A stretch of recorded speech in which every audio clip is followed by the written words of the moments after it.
Eu queria primeiro agradecer a nossa secretária Júlia Roland, também a nossa coordenadora de curso,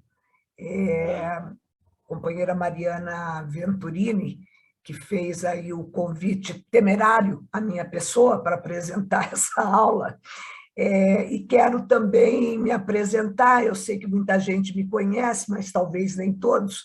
Meu nome é Lenice, sou advogada de formação e militante do movimento social há muito tempo, da luta pelos direitos de mulheres e da luta também maior da construção de uma pátria livre, de uma pátria independente e desenvolvida, né?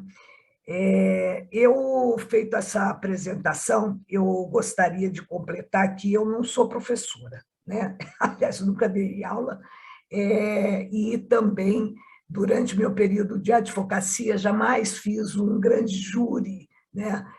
Mas também não deixei de apresentar aí os meus exercícios perante os tribunais, né? Já fiz as minhas defesas em tribunais e posso dizer que essa é realmente uma profissão muito emocionante, né? Nós temos grandes advogados, né? na nossa vida nacional, né? Eu poderia citar aqui talvez o maior deles, que seja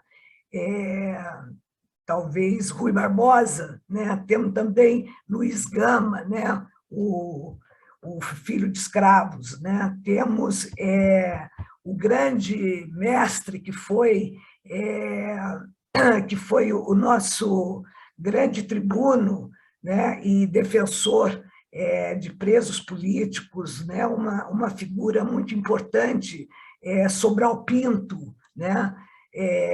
Temos também, né, aqueles dois que digladiaram nos tribunais, Evaristo de Moraes, né, Valdir Troncoso Pérez, né, eu acho que muitos de vocês aqui já ouviram falar, né. Temos também aqui os paulistas, né, que eu não poderia deixar de citar, Márcio Tomás Bastos, né? Márcio Tomás Bastos, ele tem textos belíssimos, né, sobre a questão da defesa, né, a importância da defesa do ser humano, né, e olha que ele defendeu algumas figuras muito interessantes, né. Márcio Tomás Bastos defendeu Carlinhos Cachoeira, por exemplo, defendeu o bispo Edir Macedo, defendeu aquele médico, como é que ele chama? Aquele médico, acho que está preso, né? O Roger, Roger qualquer coisa, não me lembro o nome. Né?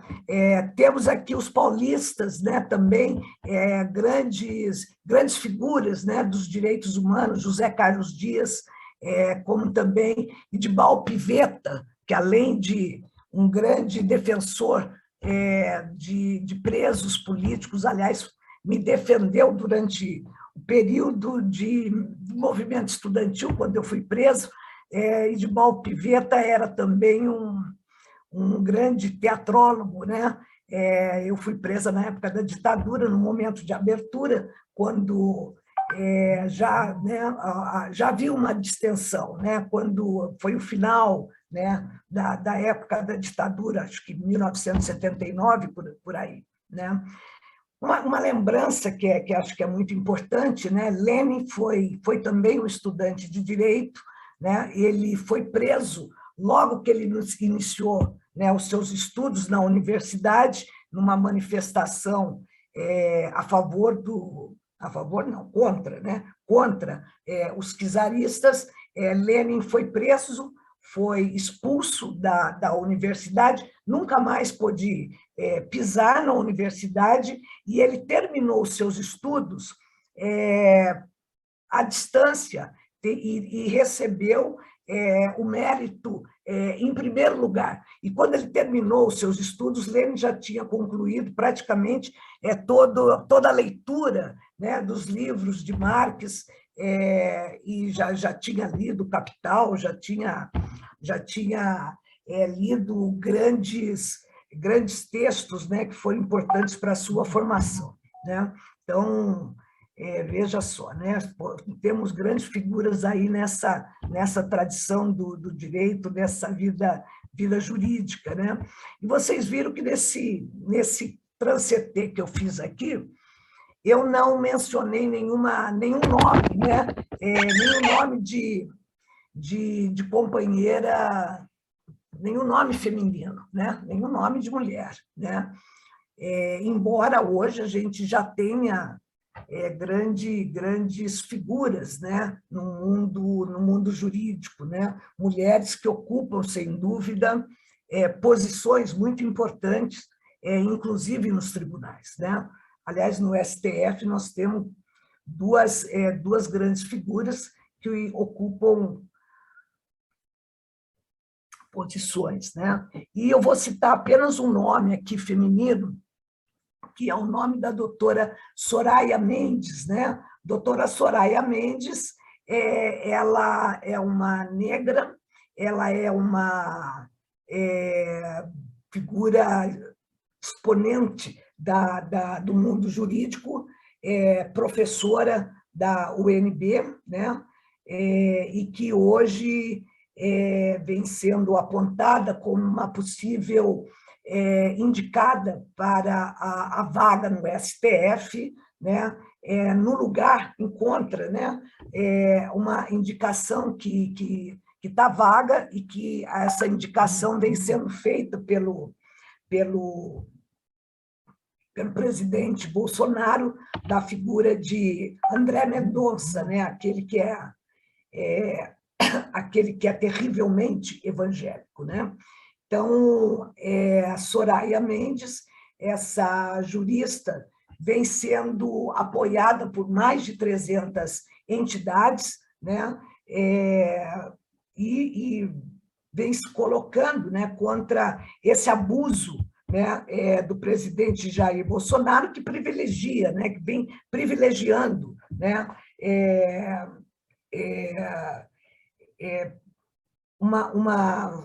como se diz, uma orientação religiosa contra ou em detrimento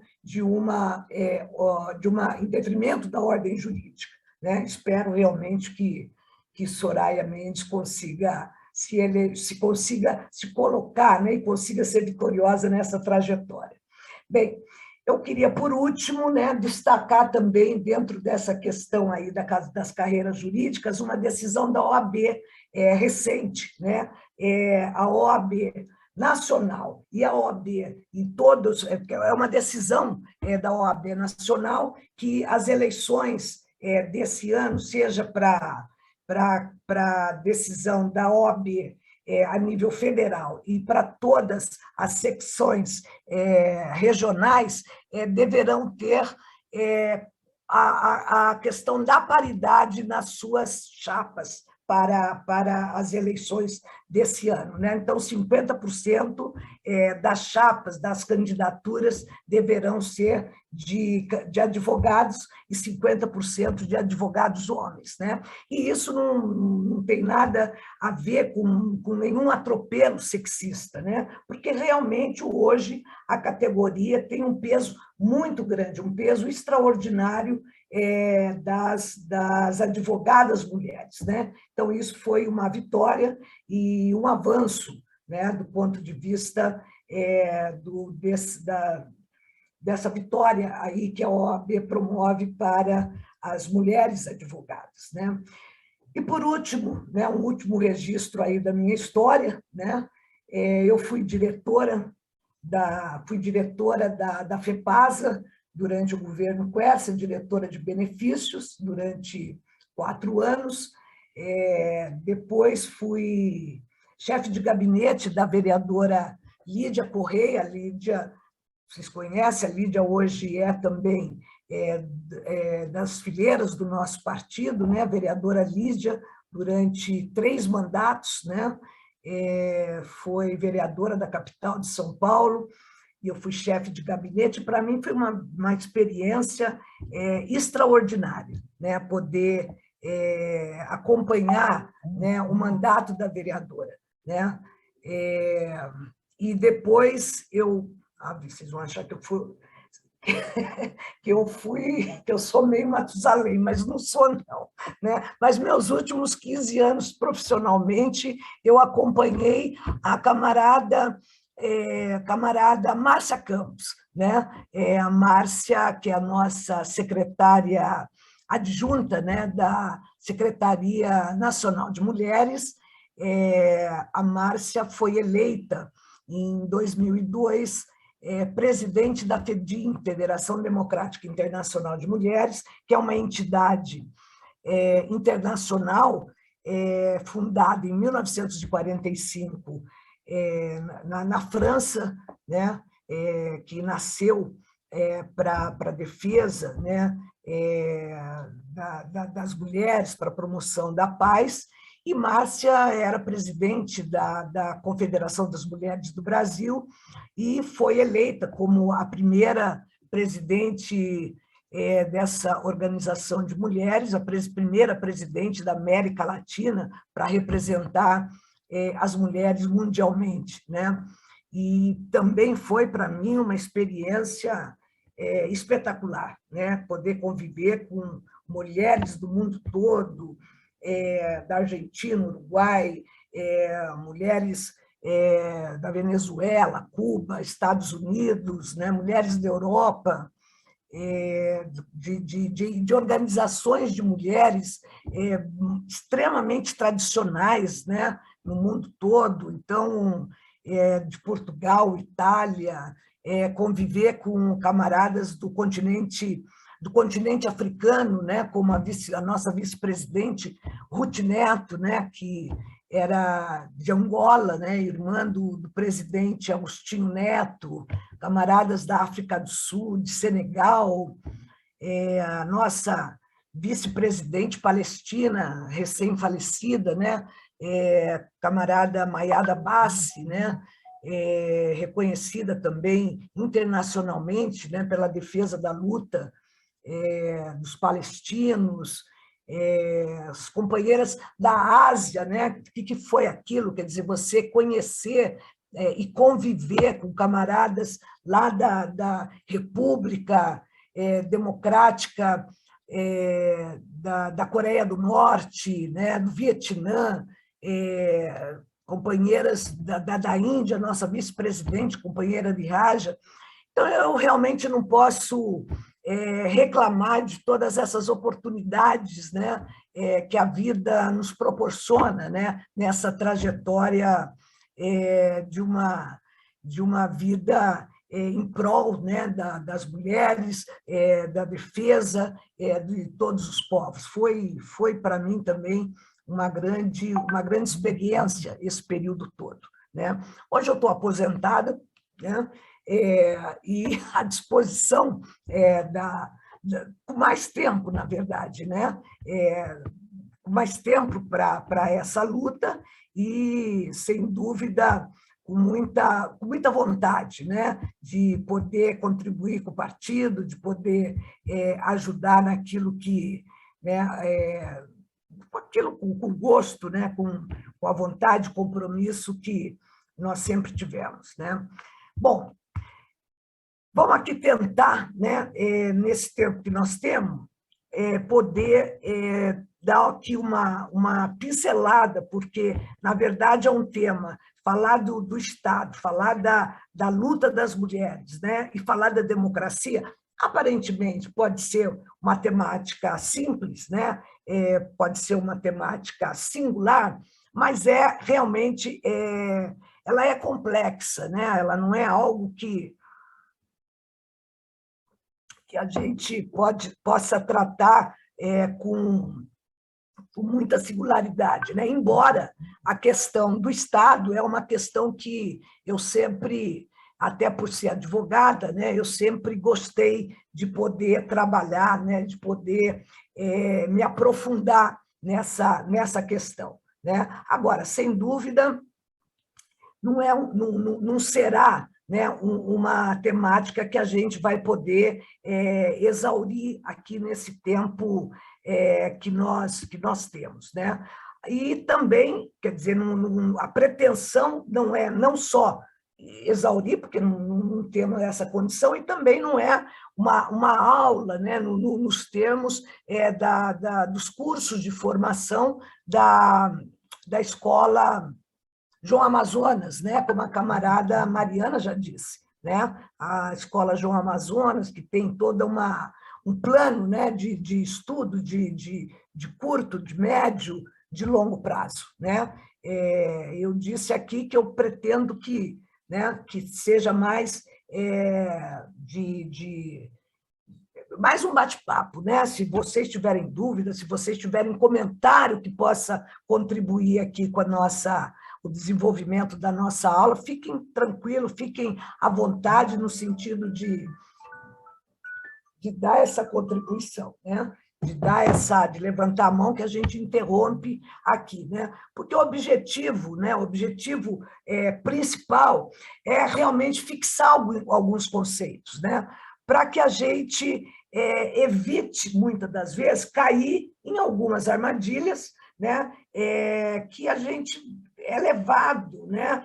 Sem nos perceber, somos levados muitas vezes, e o pensamento liberal também nos leva muitas vezes, né? E nos conduz muitas vezes a algumas situações equivocadas e, às vezes, muitas vezes, e até muitas vezes, situações sem saídas, né? Então, eu acho que a gente fixar alguns conceitos, entendeu? E eu pretendo também, né? Pretendo não, eu vou fazer isso, me deem só uns 2, 3 dias, aliás, a partir de segunda-feira, porque nós temos um congresso, né, a partir de sexta, que eu vou mandar, vocês vão receber nos e-mails os textos que eu separei, entendeu? Porque eu acho que os textos dizem muito mais, né? São textos, muitos deles clássicos, né? E que vão contribuir e vão auxiliar, né, na fixação desses conceitos, na compreensão desses conceitos, né? Então, vocês vão receber esses textos e eu espero, então, que eles ajudem, né? E aqui na aula a gente tem mais essa condição de acompanhar, e espero que facilita, né? Da forma que eu coloque aqui, facilite essa compreensão maior aqui dos pontos que eu vou tocar, né? Eu não vou apresentar, entendeu, um PowerPoint exaustivo, né? São só algumas. Aliás, Mirlene, eu não estou, entendeu? Você, mais ou menos, são acho que 6 lâminas apenas aí que eu preparei, você vê mais ou menos aí, você toca o PowerPoint, mas não é nada que seja exaustivo e nem tenha pretensão de estar apresentando os conceitos, né? Eles vão estar mais nos textos que vocês vão receber, né?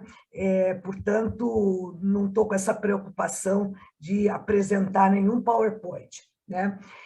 Bom, mas vamos iniciar, então, sobre a nossa temática, né? Que é mulher, Estado e democracia, né? Eu quero iniciar pelo segundo elemento, que é a questão do Estado, né?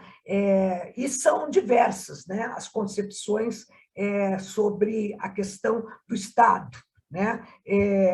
Ai, meu Deus do céu, tem um negócio aqui entrando que tem gente que quer entrar na sala, tem gente que quer entrar na sala, né? Então, são diversas as concepções de Estado, né? E ela surgiu com o conceito de polis na Grécia, depois veio civitas em Roma, né? E se reconheceu enquanto Estado, né?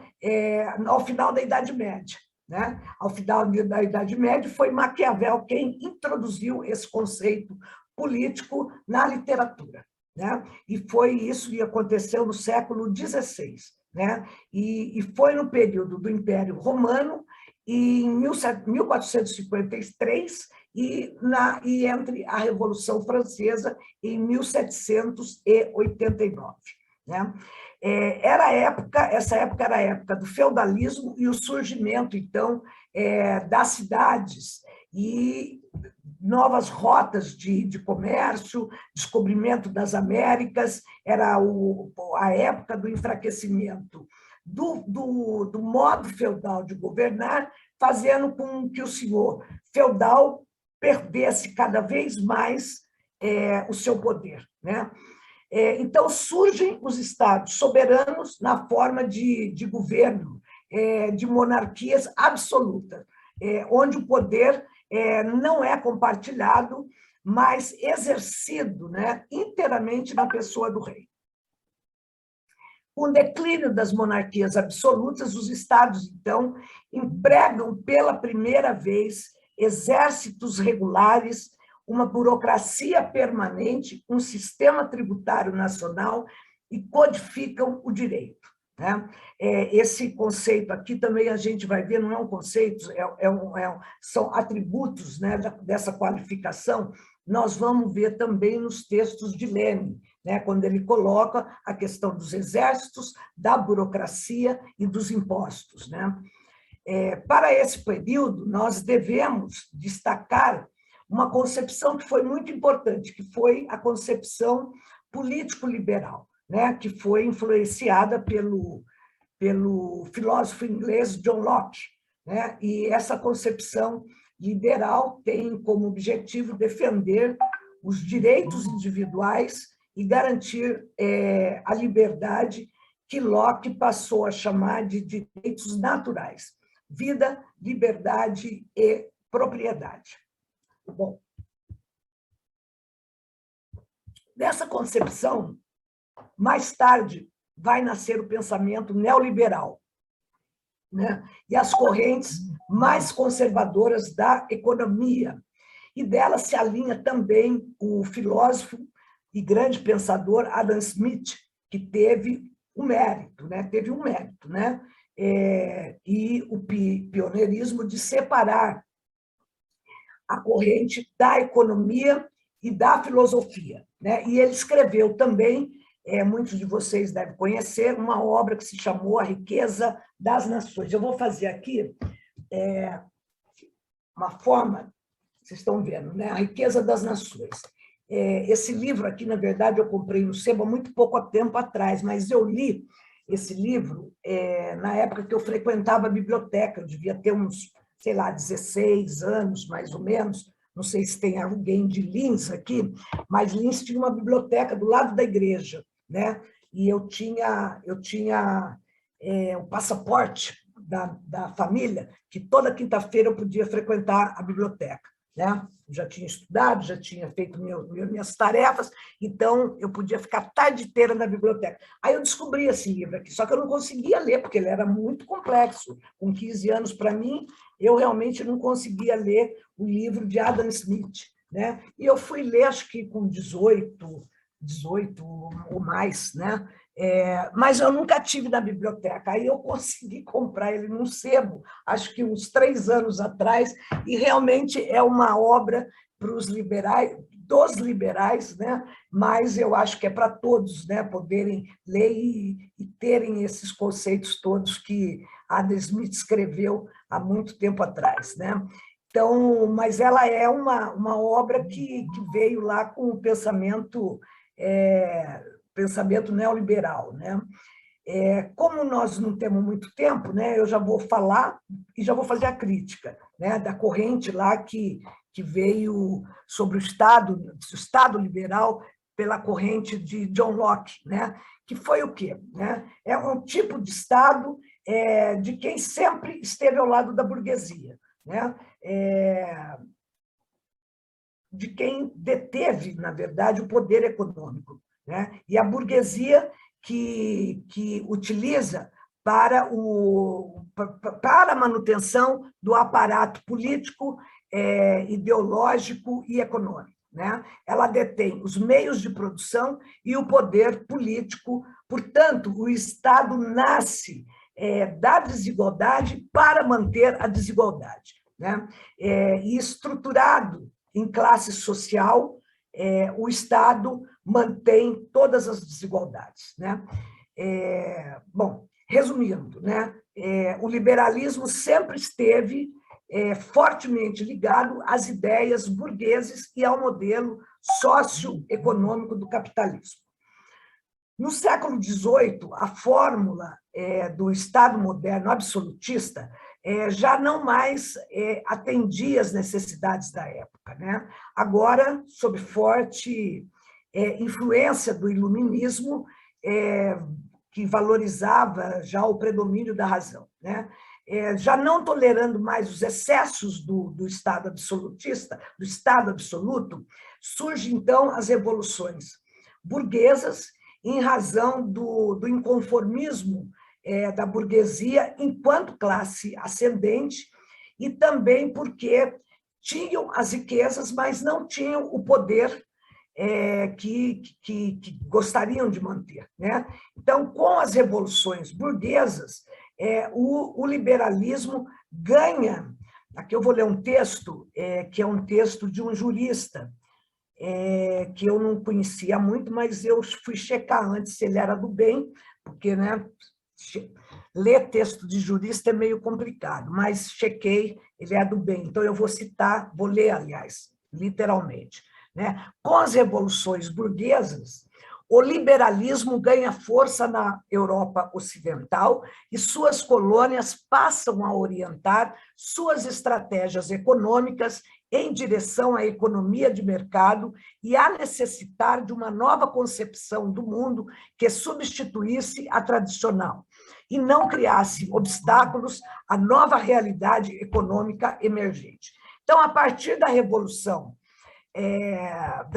Francesa de 1789, a política torna-se, então, coisa pública, né? Uma coisa de todos, né? Influenciando a substituição da monarquia pelas repúblicas, né? O cidadão passa a ser sujeito de direitos, né? E o Estado liberal se caracteriza pela igualdade de todos perante a lei, né? E isso faria os homens livres, né? O Estado seria necessário, mas não natural, né? Agindo somente para garantir a propriedade e os contratos privados, né?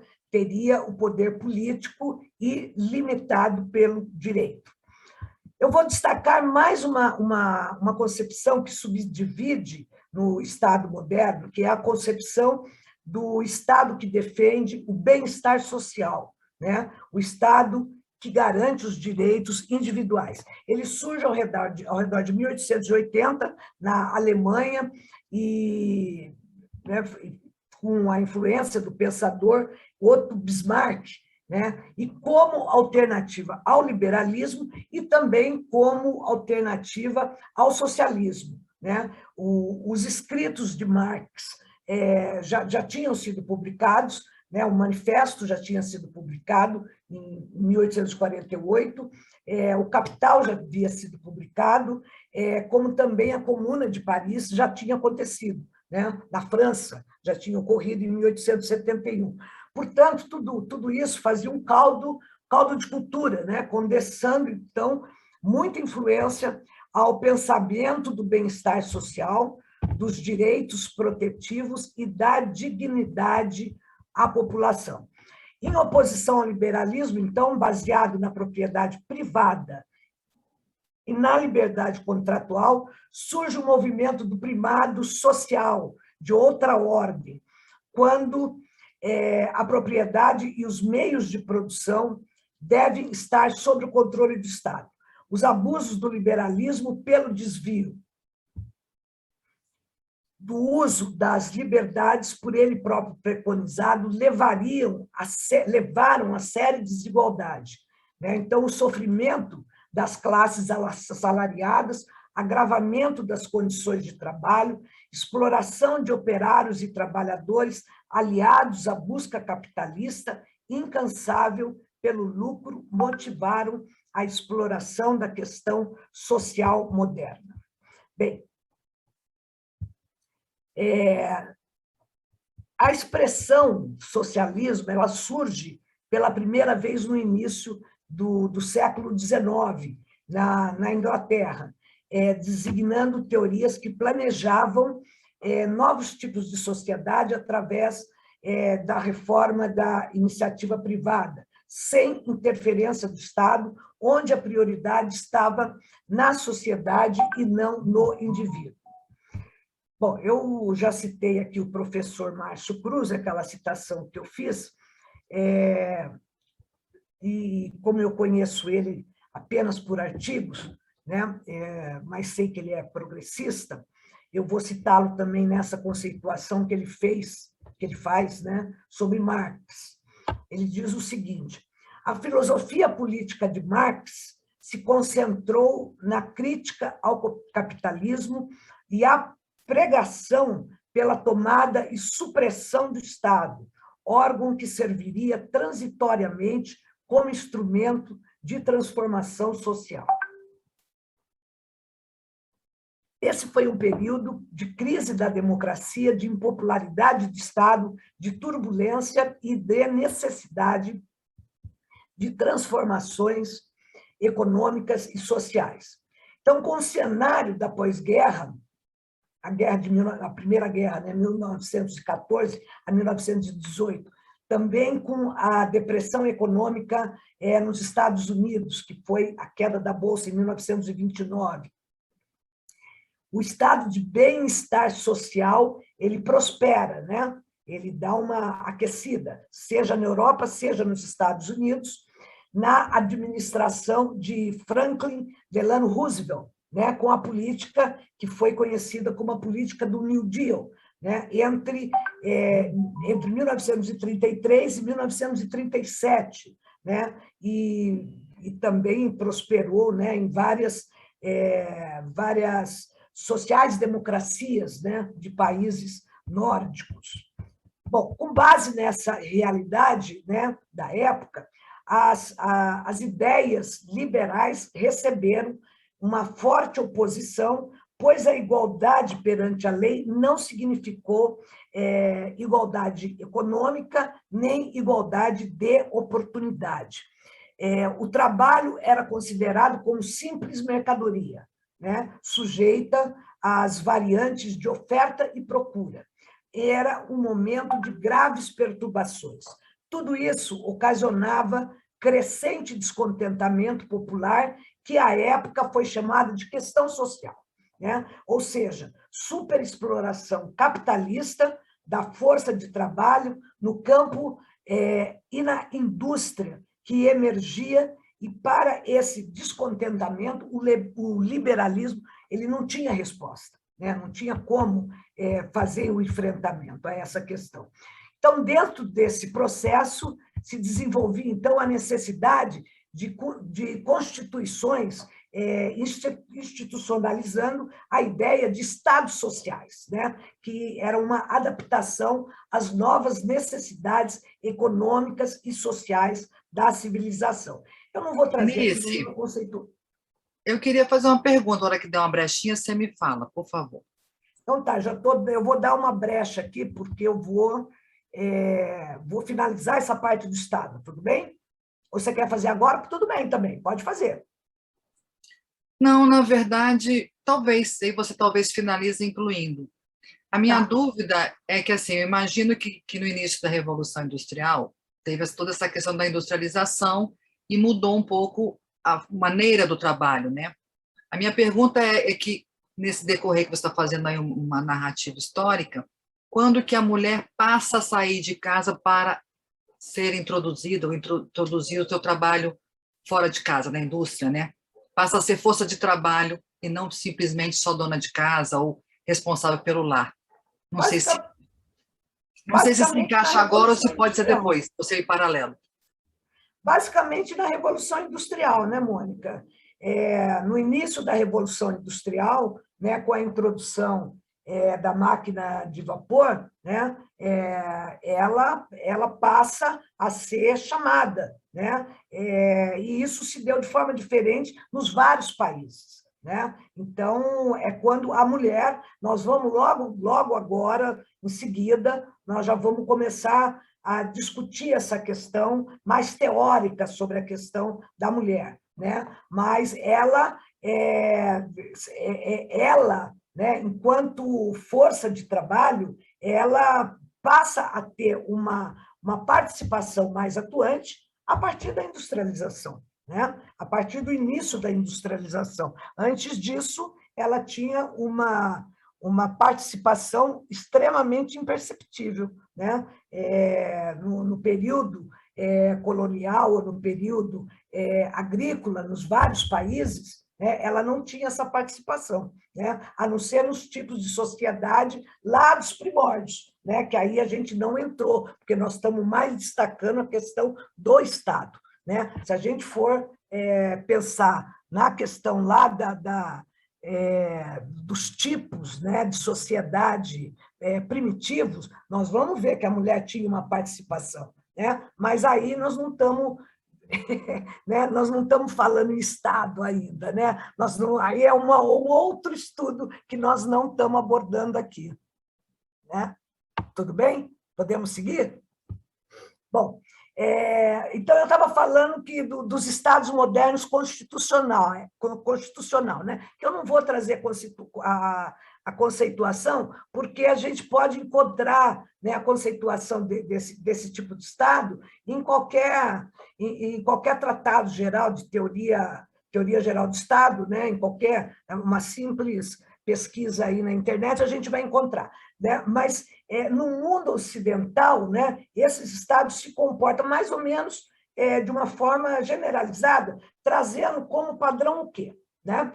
O poder executivo, que é composto, né, pelas atividades governamentais, né, administrativos, poderes legislativo e o poder judiciário. Né? Logo mais nós vamos ver como no Brasil essa conformação se consagrou na Constituição de 88.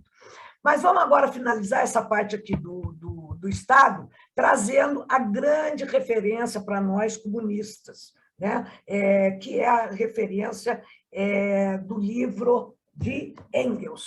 Né? Por que eu estou mostrando os livros? Eu falei por quê? Né? A Mariana, não falei, né? É que a Mariana, quando eu assisti o primeiro curso da Mariana, da camarada Mariana Venturini, ela falava do livro e mostrava o livro, falava do livro e mostrava o livro. E eu achei, não é nenhum pedantismo, não, é porque eu acho que fica mais fácil. Quando a gente vai procurar, fazer uma pesquisa tal, fica mais fácil. Não é necessário. Esse livro aqui, por exemplo, esse eu comprei quando eu primeiro ano de faculdade, né, no Lago de São Francisco, uma banca, eu comprei esse livro aqui.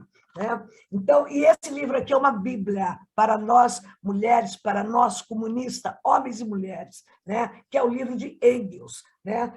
Que é a origem da família, da propriedade privada do Estado.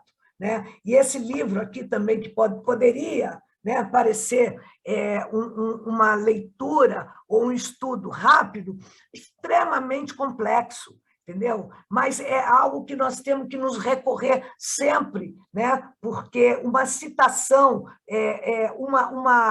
uma olhada novamente, entendeu? Nos auxilia nessa compreensão. Né? Bom, no começo da humanidade, antes do aparecimento da divisão de... Ai, meu Deus do céu, está tocando aqui. No começo da humanidade, antes do aparecimento da divisão de classes, não existia ainda o Estado. Né? Portanto, não existia o poder político. Né? Quer dizer, o poder de um grupo sobre outro. Né? Um grupo político subjugando outro grupo político. Né? As pessoas se organizavam em tribos e minimamente organizavam suas divisões de tarefas. Né? O desenvolvimento por meio da introdução dos equipamentos, utensílios de caça, pesca, de defesa. Né? Então, a organização da produção ela foi se dando em razão da necessidade de subsistência. né? A partir do momento em que passa a ter o excedente da produção, passa, então, a ter grupos sociais que alçam a ter privilégios, que alçam a ter mais benesses, e aí vão, então, se formando as castas e as classes sociais, né? Então, quando a riqueza deixa de ser socialmente produzida e apropriada por todos, e alguns meios de produção passam a ser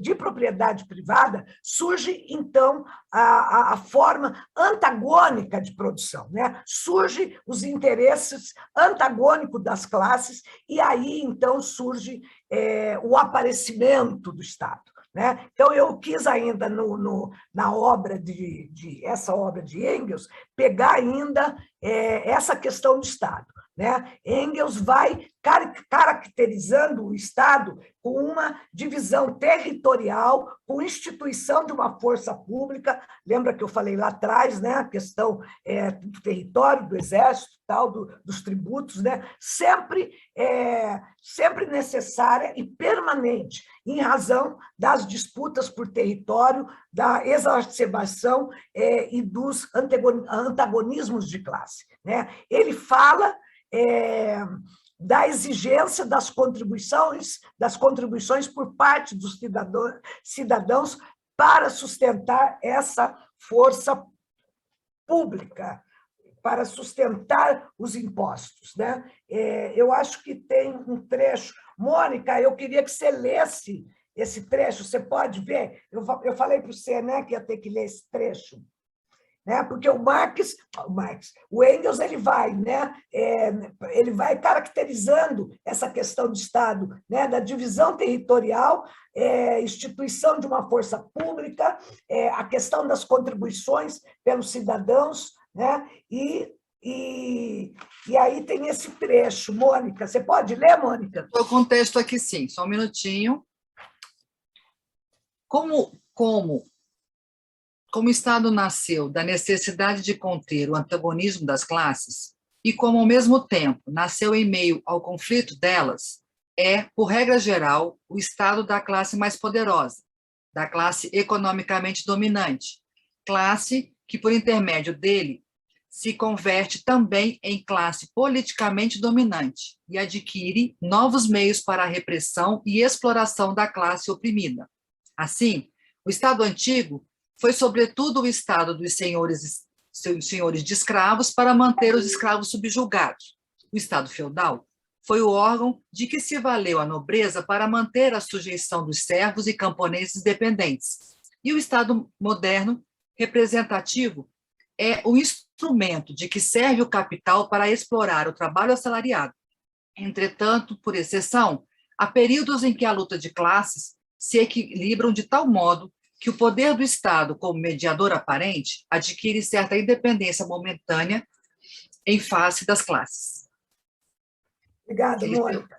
Obrigada. Pois e aí ele vai, entendeu? Ele chega até em trechos aqui do livro, onde ele fala sobre a supressão do Estado, né? Mas nós não vamos tratar disso agora. E eu vou voltar nesse livro, no livro, até para falar, viu, Bia, dessa questão que eu acho que você quer tratar e que a Mônica levantou também, sobre a questão da mulher. Mas eu vou falar mais à frente sobre isso, né? Porque eu acho que nós temos que avançar agora sobre a questão da democracia, né? E aí, Marx definiu, né, em 1845, na ideologia alemã, e aí deixa eu ler, né, o que ele fala, né? Ele fala o seguinte: a emancipação humana universal como verdadeira democracia. Para ele, a democracia só poderia existir a partir de uma comunidade real, fundada em uma livre associação de homens igualmente livres. Bem, essa questão da democracia também não é uma questão simples, mas ela sempre esteve no centro para a superação dos principais entraves da humanidade, né? Foi assim, né, na guerra de 39 e 45, né, a batalha preponderante que se travava era a defesa da liberdade, né, a defesa da democracia. Esmagar o fascismo era garantir a sobrevivência, né, da democracia, e a União Soviética enfrentava, né, o feroz e impiedoso inimigo, fortemente armado no seu próprio território.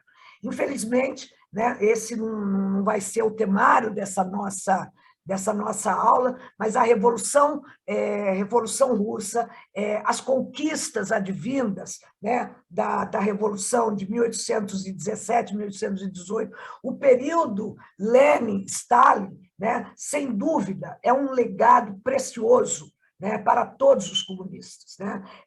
Desenvolver a democracia até as suas últimas consequências, pesquisar as formas desse desenvolvimento, pô-las à prova na prática, eis uma das tarefas essenciais da luta pela revolução social.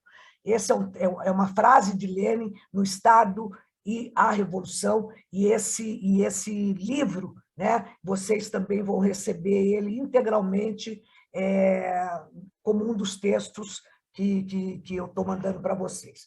Bem, a burguesia não, né? A república burguesa, diz Lenin, o parlamento, o sufrágio universal, tudo isso representa um enorme progresso do ponto de vista do desenvolvimento da sociedade no mundo inteiro. Veja como essa frase de Lenin também é extremamente atual, né? Porque, às vezes, a gente fica com dúvida, né, sobre essa questão da democracia burguesa, né, sobre essa questão da própria frente que nós estamos discutindo no momento, né, que frente que nós devemos atuar, né, a frente ampla, se é a frente de esquerda, né? Então, Lenin, ele sempre defendeu, né, a república burguesa, a democracia burguesa, né? Mais vale, né, você viver a experiência da democracia burguesa do que a experiência de um fascismo, né, por sobre a humanidade, né? Então, a república burguesa, diz Lenin, o parlamento, o sufrágio universal, tudo isso representa um enorme progresso do ponto de vista do desenvolvimento da sociedade no mundo inteiro. Bom, o que mais aqui que nós vamos ver? Um minutinho só, que nós estamos já avançando para...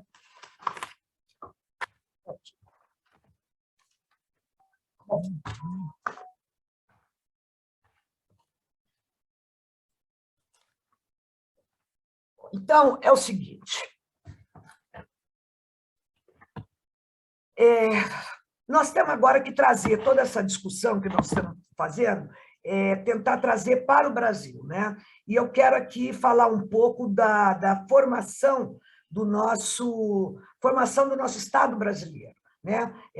Nós vivemos um Estado colonial até 1823, dependente escravagista até 1888, instala-se a República em 1889, vem a Revolução de 30, seguida, né, dos governos de Getúlio, 1930 a 34, 34 a 37, vem 37 e 45, depois Getúlio é apeado do poder e volta em 51, né? E aí tem aquela frase, aí ele sai para a eternidade em 54. Né? Então, Getúlio fica no governo de 51 a 54, foram 15 anos, né, sob a hegemonia do Estado, quando foram, então, plantados os alicerces, né, para a constituição de um país que saía de uma fase essencialmente agrícola para uma fase industrializada. né? Em 1939, foi criada a Justiça do Trabalho, em 1943, a CLT, que unificou, né, as leis trabalhistas existentes e estabeleceu os direitos, novos direitos trabalhistas, como salário mínimo, o descanso semanal remunerado, as condições de segurança do trabalho. Em 1934, a implantação do voto feminino e do voto secreto. E aqui, né, só uma questão, quer dizer, não foi uma dádiva, né? Getúlio deu o voto feminino, né? Essa questão do voto feminino, a luta pelo sufrágio universal, pelo sufrágio feminino, foi uma luta universal, uma luta no mundo todo, e aqui no Brasil foi uma luta longa, né? Uma luta liderada pela grande feminista Berta Lutz, né? Então, as mulheres foram às ruas, travaram uma grande batalha e, finalmente, foi consagrado na Constituição, em 1934, o direito do voto feminino aqui no Brasil, né? Então, o nacional-desenvolvimentismo, que foi, né, a principal característica do governo de Getúlio, foi bastante forte nesse período, né, com a criação de diversas companhias nacionais, como a Companhia Siderúrgica Nacional, em 41, a Vale do Rio Doce, em 42, a Hidrelétrica de São Francisco, no último período de 53, ele fundou a Petrobras, né? Getúlio morre em 24 de agosto de 54, mas o seu legado perpetuou na mente da maioria do povo brasileiro, né? Sua política, seus princípios de pátria, nação, florescem sempre no coração dos patriotas comprometidos com o melhor dos filhos, a família e para o futuro do Brasil. Eu não sei por que eu falei isso, mas está aqui, olha. Esse livro também é um livro que eu li em 2019, e é muito interessante, é da Lilian Schwartz, que ela tem alguns contrabandozinhos, principalmente nessa questão do Getúlio, ela é muito crítica, né, sobre o período getulista, mas quando ela vai falar do período de 51, né, que foi o último período de Getúlio, não parece a mesma pessoa escrevendo, entendeu? Porque ela é tão animada com o período nacional desenvolvimentista de Getúlio, que fala, nossa, é outra pessoa escrevendo. Entendeu? Mas ela realmente foi crítica a esse período de Getúlio. Lenice, né? Desculpa interromper, mas a Gisélia está com a mão levantada, ela talvez tenha uma pergunta para agora, desculpa já te atrapalhar. Já vou dar para ela. E é o seguinte, e ela tem uma expressão, né, que eu achei realmente muito emocionante, entendeu? Quando ela relata a morte de Getúlio, ela só fala o seguinte, né, o Brasil desatinou. Realmente, no dia da morte de Getúlio, né, eu não sei se algum de vocês aqui eram vivos, eu não era viva, lógico, né? Lógico não, né?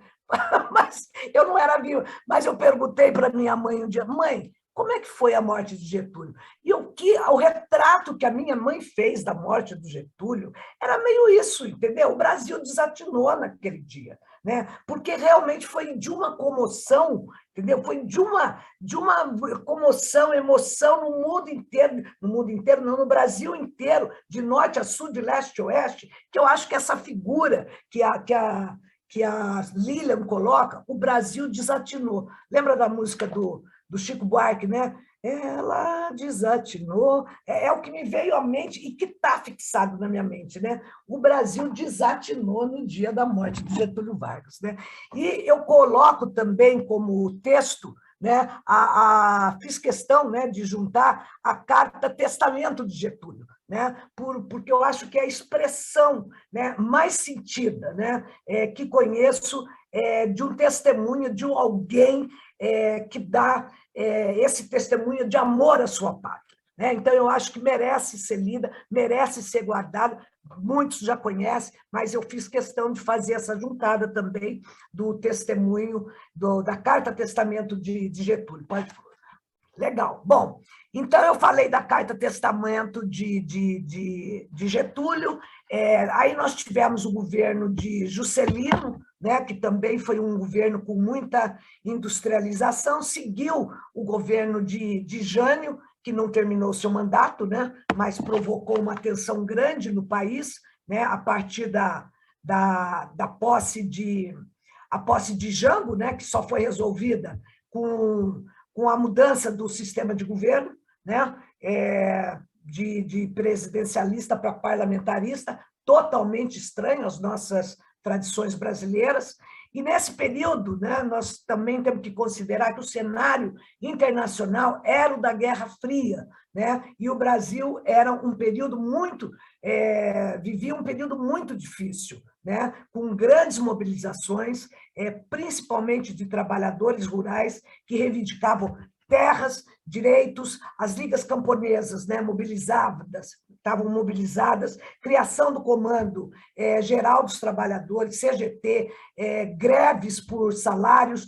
Então, era muita reivindicação, né? Jango, ele discutia leis de remessa de lucro, reforma universitária, reforma reforma agrária, monopólio do petróleo, reforma de base, mobilização em todo o Brasil, né? E era mobilização nas ruas, estudantes, trabalhadores, mulheres. Então, tudo isso acontecendo e a reação vindo para cima, né? Então, não houve, naquele momento, como ter uma sustentação político, militar suficiente a Jango, e veio o golpe, né? Então, Jango se exila no Uruguai e veio uma ditadura que durou 20 longos anos, né? Então, resumindo, todo mundo conhece esse período, né? Como é que foi, período de muita dor, né? Anos de muita dor, desaparecimentos, mortes, mas também de muita resistência do nosso povo, né? Foi um período de muita resistência. Nosso partido, várias organizações revolucionárias deram, né, vários de seus filhos para resistir, né, à tentativa de subjugar, né, os interesses estranhos, né, da nossa pátria, né? Então, 21 longos anos foi uma vida de muita luta e um acúmulo muito grande também, né? Eu acho que é possível a gente aqui só rememorar, né, algumas experimentações e aprendizados, né, sem a gente se desesperar, né? Nós tivemos a morte de Vladimir Herzog, em 1975, né? A lei da anistia em 79, que foi uma luta extraordinária, né? E foi linda, né? Com a volta de dezenas, né, de camaradas que estavam no exterior, né? Retornando, voltando, se somando à luta, né? Tivemos um atentado na sede da OAB, no Rio de Janeiro, com a morte da dona Lida Monteiro, né? Isso em 1980. O atentado no Rio Centro, também, 1º de maio, em 1980. O movimento das diretas em todo o Brasil, né? No ano de 83, 84, né? Infelizmente, não foi vitorioso, mas foi assim aquele movimento que juntamos como nunca, né? Milhões nas ruas, né? Juntamos milhões, né? Nas várias capitais, né? Então, foi um movimento lindo, né? Então, cada acontecimento desse, né,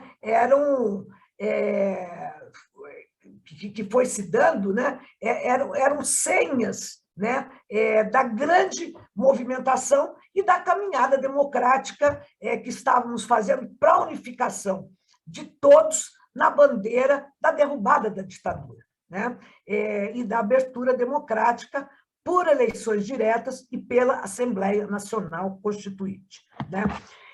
O marco de 85, após a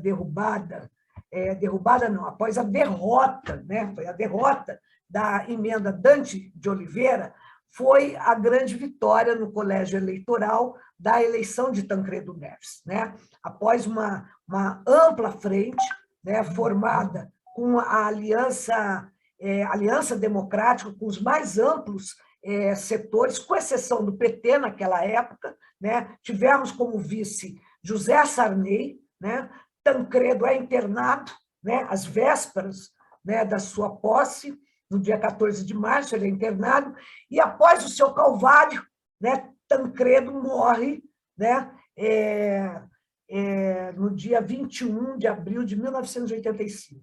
Né? Um calvário acompanhado de forma extremamente emocionada pelo Brasil todo, por todos os brasileiros. Né? Foi um negócio que eu, particularmente, não tinha visto ainda, né, no Brasil. Então, com a posse de José Sarney, enterra-se definitivamente, né, o período autoritário, né, o período do fim da ditadura. Né? Então, a nossa Constituinte, a Constituição Federal, acaba agora, né, acaba de completar, agora em outubro, né, acaba de completar 33 anos, né, idade de Cristo. Né?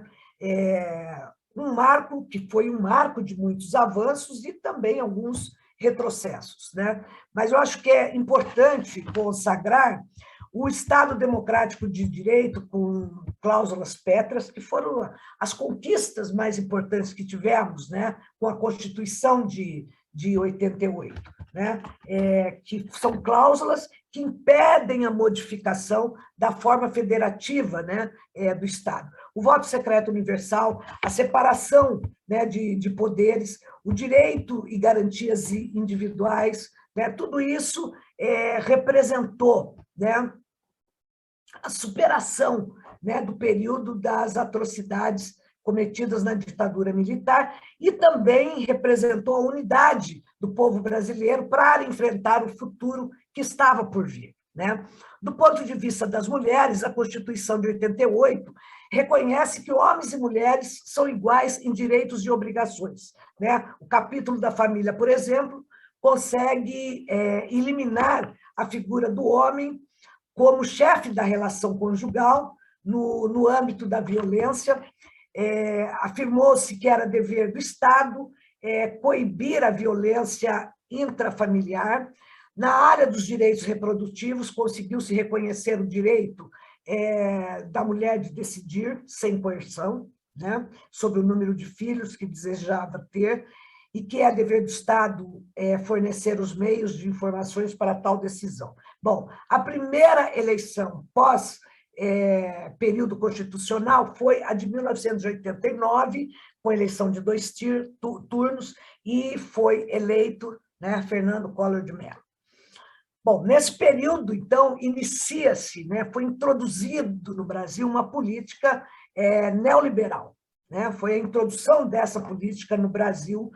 Nós vínhamos, né, com a política de José Sarney, né, um período interessante até, mas em 89 veio a política neoliberal. E o que é o neoliberalismo? Né? Bom, no meu entender, o neoliberalismo é outra coisa também que carece muito estudo, né? Mas nada mais é do que o capitalismo, né, travestido de ares de modernidade. Né? No lugar do estado de bem-estar social, né, o que ganha força, o que ganhava força, era o projeto macroeconômico de viés desestatizante, né, impregnado com a política de privatizações dos setores da economia nacional, livre circulação de capitais internacionais. Né? Essa política ela foi pioneira na América Latina, no Chile, né? Na ditadura de Pinochet, após a derrubada e o assassinato de Allende, né? do presidente Allende, no ano de 1973, né? Comandada por aqueles que, jocosamente, a gente chama ainda, né? De Chicago's Boy, né? E que faz parte o nosso ministro da Economia, né? O Guedes, né? Então, esses jovens economistas desenharam uma política que foi implementada ao mesmo tempo lá na Inglaterra, né, no governo de Margaret Thatcher, né, com reformas trabalhistas, redução dos gastos públicos e do papel do Estado em áreas-chave, né, como saúde, educação, previdência, como também redução de gastos em segurança, e também, né, se convivia com uma repressão uma repressão muito grande nos direitos civis, né? Então, toda essa política acabou canalizada no Consenso de Washington, e em 1989, que passou a ser o fio condutor do Fundo Monetário Internacional. Bom, vamos avançando. Então, com a posse de Sarney, né, nós retomamos a linha nacional desenvolvimentista, que havia sido interrompida em 1964. Eram ares de esperança, né, que tomavam conta do país na economia. E o Plano Cruzado promovia mudanças, né? Mas nós recebemos o impacto, né, da ofensiva neoliberal que soprava, né, dos ventos da América aqui, chilena, do Chile, como também da Inglaterra, né? E o governo Fernando Henrique, né, se instalou quando? Se instalou em 1995, né? Com a cassação de impeachment, né, de Collor. Tivemos ainda um período do governo de Itamar, mas acabou vindo a eleição, né, de Fernando Henrique, que foi de 95 a 2003, né? E aí ele levou até as últimas consequências, né, um plano mais radical de privatização, né, e buscou atingir as nossas riquezas energéticas, inclusive a Petrobras, nosso setor de telecomunicações, e fez vários acordos com a FMU, num quase colapso, né, das contas públicas, né? Então, esse aprofundamento, né, da crise internacional, esse aprofundamento, não houve também um aprofundamento da crise internacional, deu condições para que, internamente, né, as forças democráticas aqui no Brasil tivessem uma ofensiva, né, e vencesse as eleições em 2003, quando nós, então, elegemos Lula, né, para 2 mandatos, né, e avançamos até 2008. Né? Então, houve também um período mais ou menos aí de avanço, né? Quando, em 2008, houve o grande colapso, então, da crise do neoliberalismo. Né? Aí foi aquela crise internacional, vocês devem se lembrar, né, em razão... Oi, Lenice. Sim, não é nenhuma pergunta, não. Queria só assim, agradecer algumas presenças, que algumas companheiras e companheiros estão saindo da reunião do Comitê Central e chegando aqui. Chegou a nossa secretária adjunta de Mulheres, Márcia Campos, Júlia também já saiu do plantão, já está aqui de novo com a gente. E te dizer o seguinte, a gente tinha estipulado aqui uma estimativa de teto para 21 horas. Agora já são 20h40, 43. Só para você também ter uma informação e também agradecer aí a presença dos nossos companheiros e companheiras. Nós passamos de 100 alunos já, tá? Então vamos ter que... Mas para você também se organizar no seu tempo, tá bom? Como a gente já está tendo também as perguntas no meio, eu estou um pouquinho mais tranquila, né? Com relação ao tempo, mas vamos lá, vou tentar aqui me apressar um pouco mais, né? Nós estamos chegando já aqui no esse período do Lula, né? Veio, né, então, a crise internacional, né, norte-americana, né, com a crise lá da bolha, né, com toda aquela crise imobiliária dos Estados Unidos, né, a bolha que estourou lá, causada pelos aumentos abusivos, né, nos valores, né, dos financiamentos, do subprime, né, dos valores do imóvel, que acabou, então, com os financiamentos, falência de bancos, milhares de pessoas, né, fora, né, das suas habitações, milhares de famílias desabrigadas nos Estados Unidos, e que, sem dúvida, né, isso atingiu, né, os países europeus, principalmente, vocês se lembram, a Grécia, Portugal, a Itália, a Espanha, né, e, a partir daí, né, o neoliberalismo veio também numa contraofensiva muito forte para cima do Brasil, né? Então, com o Joaquim Levy, né, no governo Dilma, e o próprio PMDB começou a fazer água, porque o PMDB dava uma certa sustentação, né, à política mais progressiva, resolve, então, dar apoio à política das elites nesse momento, né? A partir daí, houve uma disputa direta em todos os espaços do setor mais neoliberal, mais à direita, até o aparecimento firme, né, de Bolsonaro, até as eleições, até o crescimento do fascismo. Viu que eu dei um salto aqui, né? Já chegamos no Bolsonaro. É porque realmente estou querendo aqui chegar em algumas questões mais interessantes do que ficar discutindo aqui o período aqui de Fernando Henrique Cardoso, ou mesmo essa política neoliberal aqui do governo da Dilma, né? O que é importante notar, eu acho, entendeu? Nós temos que notar que teve um racha, né? Que existe um racha dessa política neoliberal, inclusive a nível internacional. Quando o Trump, entendeu, perde as eleições nos Estados Unidos, significa alguma coisa, né? Era meio difícil, né, você ter uma decisão assertiva, né, de que o Trump iria perder as eleições. No entanto, ele perde as eleições, Biden vence, né, vence nos Estados Unidos contra aquela política ultraconservadora, contra aquela política ultra-neoliberal de Trump, né? E no Brasil a disputa também está muito grande, né? Não é uma disputa que está tranquila no Brasil, né? O setor, vamos dizer, é um setor mais impregnado, mais representativo da área neoliberal, que é liderado, inclusive, pelo antigo diretor, né, do Banco Central, presidente do BNDES, que é o André Lara Rezende. Recentemente, ele deu declarações André Lara Rezende foi formulador do plano real, né? E ele deu declarações no programa como que chama, Roda Viva, né?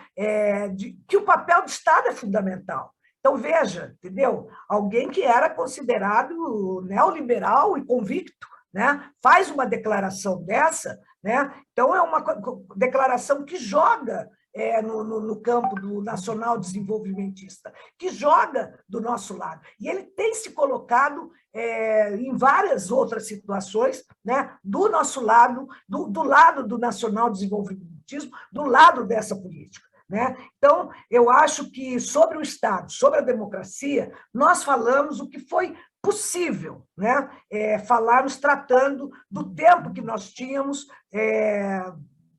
aqui designado, né? Eu acho que não temos mais condições de estender mais e de ampliarmos mais essa discussão. Mas eu acho que sobre a mulher, e até porque eu disse que nós retornaríamos, né, sobre essa discussão e retornaríamos, inclusive, sobre o texto de Engels, né? Mas eu acho que antes disso, antes de retornarmos ao texto de Engels, é importante ainda falarmos duas coisas. Primeiro, ainda nessa minha de mostrar os livros aqui, né, sobre a política neoliberal, vocês também vão receber um texto desse livro do professor Nilson, né?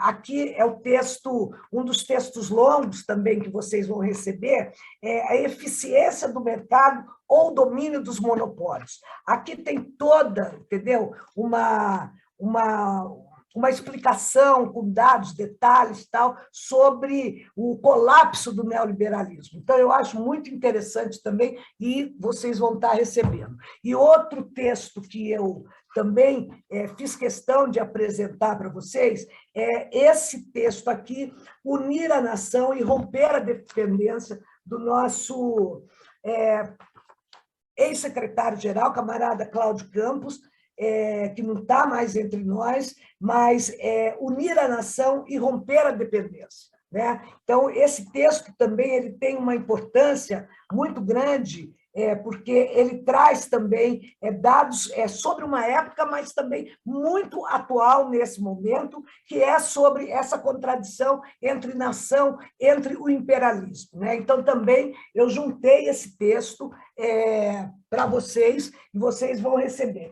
E, por fim, né, na minha saga de mostrar os livros, esse é o último livro do pensamento nacional desenvolvimentista, que, quando eu junto a Carta Testamento, ela é extraída desse livro, que é uma coletânea de todo esse trabalho, né, realizado pela cátedra, né, Cláudio Campos, que é da Fundação Maurício Grabois, e da cátedra Cláudio Campos, que é o pensamento nacional desenvolvimentista. Então, voltando, né, agora vai nos restar o livro do Engels. Mas vamos lá, terminando, então.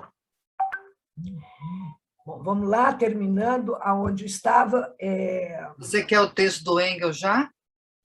Não, um minutinho só. Eu vou, antes de eu entrar no texto do Engels, quando eu vou falar agora sobre a questão da democracia e falar do texto do Engels, falar sobre a mulher, é importante também, né, que, ao tratar disso, tenha em paralelo essa questão que é muito atual para a gente, que é a questão das diretrizes da Plataforma Emergencial de Reconstrução Nacional. Né? Então, é importante... Estou terminando, viu, gente? Não fiquem bravos comigo, não. Tá? Então, é importante tratarmos dessa questão, né, sob as luzes do nosso 15º Congresso. Né? Nós temos a oportunidade de iluminar essa nossa discussão com todas as referências trazidas de nossas discussões, dos organismos de base de nossa conferência estadual já realizada.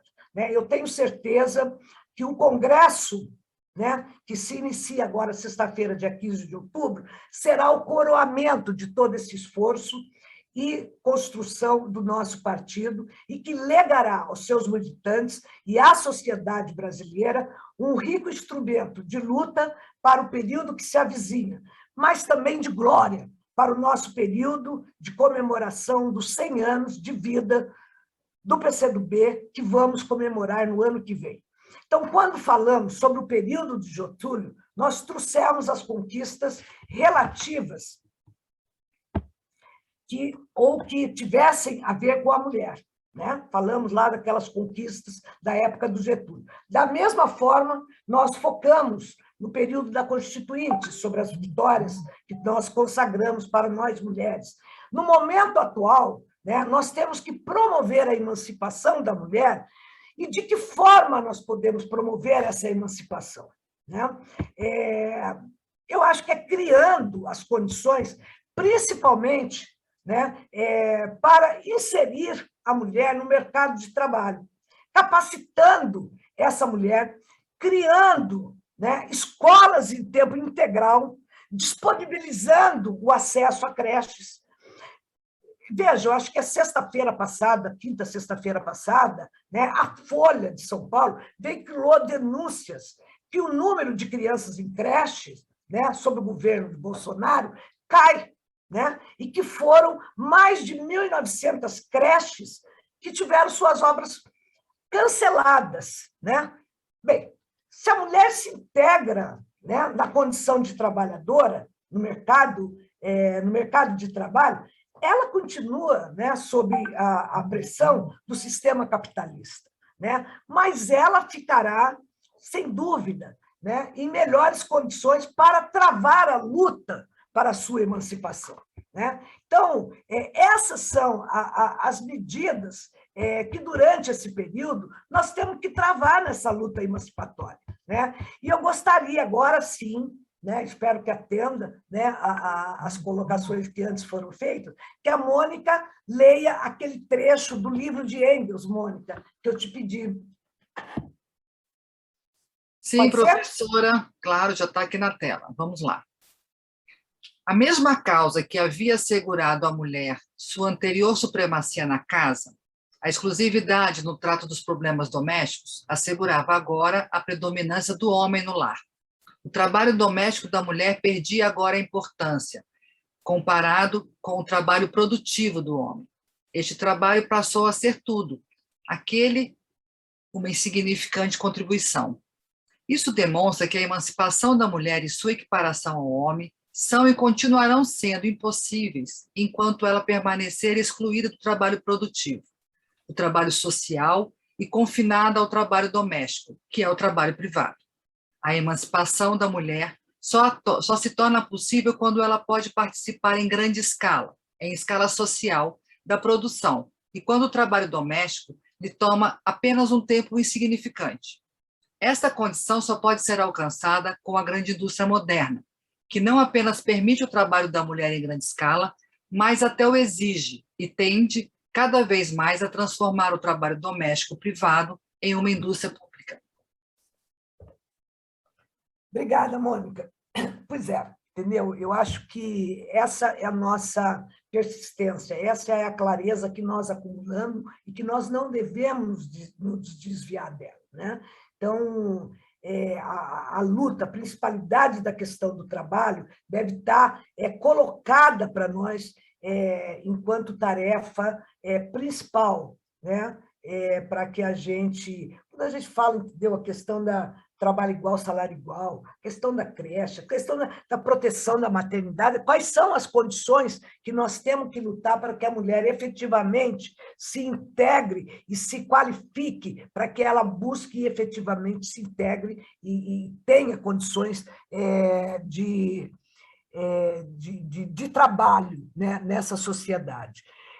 Eu quero finalizar, né, pincelando nas questões mais teóricas, mas que, sem dúvida, vocês encontrarão com facilidade nas nossas redes de cursos, né? Nós temos várias discussões já, né? A Gisélia levantou aqui, né, essas questões que eu acho que são primordiais, né, importantíssimas, né, o aprofundamento delas, né, a aproximação e aprofundamento, né, e do que eu posso apresentar agora para vocês de uma forma muito, muito singela, né, mas nós temos condições de aprofundar, né, que é a questão de raça, de gênero e de classe, né? Então, nós sabemos, né, que a classe operária é a classe social, que é a base, né, da pirâmide que mais sofre pelas desigualdades impostas pelo regime capitalista, né? Regime financeiro espoliador, e que no Brasil temos mais de 14 milhões de desempregados, né? Uma inflação superior a 10%, né? Onde a fome e a miséria invadem os lares e onde não é difícil ver que aí estão, que os que aí estão, em sua maioria, são mulheres desempregadas, chefes de família, negras, residentes da periferia, e hoje muitas delas são jogadas com seus filhos no desamparo das ruas, né? E nós estamos vivendo, sob esse contexto da pandemia, do Covid-19, e dos massacres contínuos perpetrados pelo Estado, né? Quanto maior a precariedade, a ausência de trabalho, de equipamentos públicos, maior o índice de insegurança, de violência e de violação dos direitos, né? Então, para concluir, eu não poderia deixar de fazer dois links de todo esse pensamento, né? E os dois fundados e extraídos da nossa plataforma, que nós temos que estudar, temos que aprofundar, temos que ter ela na nossa mente e no nosso coração, né? O fortalecimento da nação é o caminho do desenvolvimento soberano. e o trabalho é a questão central do desenvolvimento. Muito obrigada. Finalizei. Eu acho que é o seguinte, né? O momento que nós estamos vivendo, principalmente, né? Cris, não, Mariana, né? Não, Marina, né? Marina que perguntou, né? Marina, isso. Marina, Mariana, Marina. O momento que nós estamos vivendo agora, né? É um momento que une, né, todos nós brasileiros, que realmente é um momento de defesa do Estado de Direito, né? O que está ameaçado agora são as liberdades democráticas, a liberdade, o que está ameaçado é o Estado de Direito. Né? Até parece que é um negócio que a gente está voltando lá atrás. Né?